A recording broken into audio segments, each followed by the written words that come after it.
செங்கல்பட்டு மாவட்டம் தாம்பரத்தில் ஸ்ரீபெரும்புதூர் தொகுதி வேட்பாளர் VN வேணுகோபாலை ஆதரித்து தமிழ் மாநில காங்கிரஸ் தலைவர் GK வாசன் பிரச்சாரம் செய்தார். அப்போது சைக்கிள் சின்னத்தில் வாக்களித்து VN வேணுகோபாலை பெருவாரியான வாக்கு வித்தியாசத்தில் வெற்றி பெறச் செய்யுமாறு கேட்டுக்கொண்டார். மேலும் பாஜகவை எதிர்க்கட்சியாக நினைப்பவர்களுக்கு வாக்களிப்பது வீண் செயல் என்றும் அவர் தெரிவித்தார்.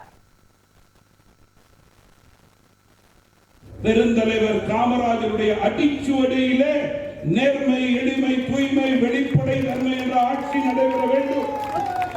அதற்கு இந்த பாராளுமன்ற தேர்தல் அடித்தளமாக அமைய வேண்டும். இந்த தேர்தலுடைய மாற்றம் 2026 நம்முடைய வெற்றியை உறுதி செய்து கொள்ள வேண்டும் என்று நான் அன்போடு கேட்டுக்கொள்கிறேன்.